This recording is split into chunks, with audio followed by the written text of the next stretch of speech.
ក្នុង JavaScript ខ្ញុំបង្កត់ជាធ្លាប់ប្រើស្មើ1ស្មើ2ចុះស្មើ3គេប្រើដើម្បីអ្វីតោះនៅក្នុងវីដេអូនេះខ្ញុំនឹងរាយរាប់ប្រាប់អំពីរបៀបប្រើប្រាស់ស្មើ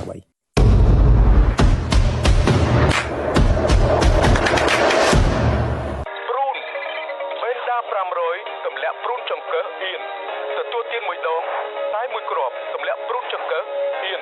បេនដា500មានបេនដាហ្សូលប្រអប់ពណ៌លឿងបេនដា500ដើម្បីសុខភាពល្អតើអ្នកទម្លាក់ព្រូនហើយឬនៅបេនដា500ចឹងជាដំបូងមុននឹងការប្រើប្រាស់ស្មើ2និងស្មើ3ខ្ញុំចង់បង្ហាញអំពីការប្រើប្រាស់ស្មើ1ជាមុនសិន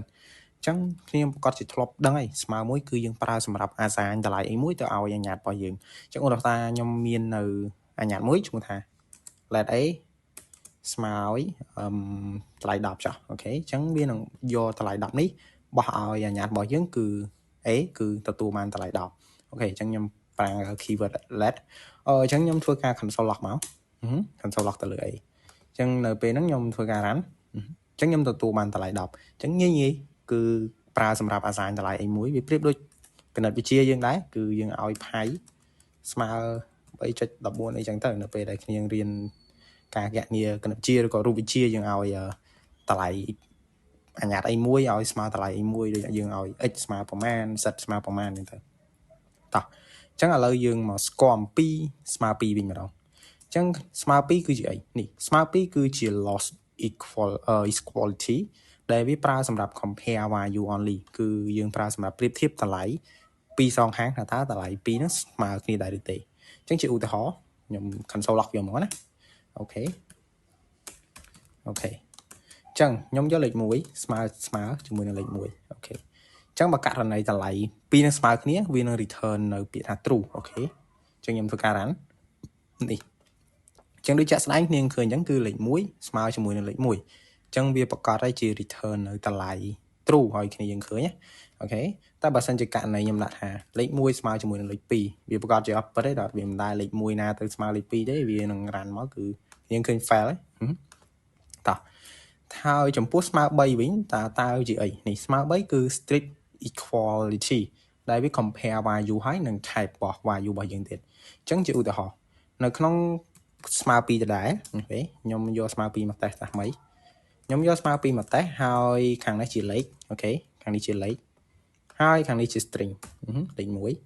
ចឹងគ្នាមើលលេខ1ដូចគ្នានេះក៏លេខ1លេខ1លេខ1អញ្ចឹងថាតើពេលរានទៅចេញអី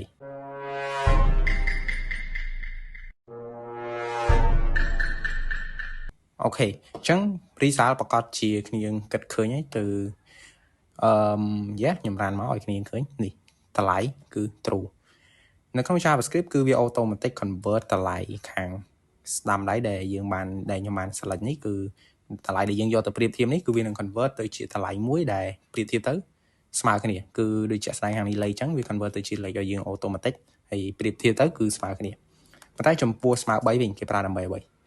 ស្មើ3គឺប្រើសម្រាប់ប្រៀបធៀបទាំងតម្លៃលេខនិង type របស់វា string និង string លេខនិងលេខចាំបើគ្នាប្រើស្មើ2ឧទាហរណ៍ថាគ្នាឃើញម្នាក់នឹងមុខស្តៀងគ្នាឬក៏ដូចគ្នាឬក៏ដូចសង្សារចាស់យើងទៅអញ្ចឹងយើងប្រកាសថាអូម្នាក់នេះដូចគ្នាអញ្ចឹងចរិតដូចគ្នាដែរតែអត់ទេវាអាចនឹងមានភាពខុសគ្នាអញ្ចឹងចំពោះស្មើ3អាចដោះស្រាយបញ្ហានឹងបានអូខេអញ្ចឹងខ្ញុំ console log ទៅកាន់ស្មើ3មកខ្ញុំប្រើស្មើ3ម្ដងអញ្ចឹងខ្ញុំដាក់ស្មើលេខ1ស្មើ3ដងតែខ្ញុំប្រើ string ទៅដែរអញ្ចឹងដល់ពេលដែលប្រៀបធៀបទៅគ្នាមើលមួយផ្លែតវាដូចគ្នាមែនខាងបើយើងមើលនឹងភ្នែកដូចគ្នាតែលក្ខខណ្ឌស្មើ3គឺតតែ type 2នឹងដូចគ្នាឧទាហរណ៍ខាងនេះជាលេខអញ្ចឹងខាងនេះក៏ត្រូវតែជាលេខដូចគ្នាបើសិនជាករណីវាខុសហ្នឹងឬក៏ជា string ឬក៏ជាអ្វីផ្សេងគឺប្រៀបធៀបទៅអត់ចេញ true ទេខ្ញុំរានទៅនេះគឺ fail គេអត់ដោយសារតែខាងនេះជាលេខហើយខាងនេះជា string អញ្ចឹងវាអត់ប្រៀបធៀបគ្នាអត់បានទេអញ្ចឹងបានន័យថាតតែលេខហើយនឹង type ដូចគ្នាទៀតបានអាចប្រៀបធៀបបានវាប្រៀបដូចគ្នាយើងមើលឃើញម្នាក់នឹងខ្ញុំនិយាយមុននេះជា reason ក្នុងការប្រើប្រាស់ស្មើ3នៅពេលដែលខ្ញុំចង់ប្រើវាគឺ make sure ថា type ទាំងពីរហ្នឹងគឺដូចគ្នាអញ្ចឹងឧទាហរណ៍ថាខ្ញុំមាននៅលេខ1ទៀតទៅហើយយើងត្រូវតែប្រៀបធៀបជាមួយនឹងលេខដូចគ្នាខាងនេះលេខខាងនេះលេខអញ្ចឹងពេលប្រៀបធៀបទៅនេះ true អូខេអញ្ចឹងវីដេអូនេះមានតែប៉ុណ្្នឹងបើយើងកាត់មកមានមុខច្រើនចង់លៀនមុខបែបអ្វីក៏មិនសំខាន់តែយើងកាត់មកមានមុខតែមួយថែទាំដោយព្រីម Natural ហ្វូមលាងមុខចម្រាញ់ពីធម្មជាតិ ដើម្បីស្បែកមុខស្អាតស្រស់ថ្លាទន់ប្រើហ្វូមលាងមុខ Prim Natural ចប់ហើយ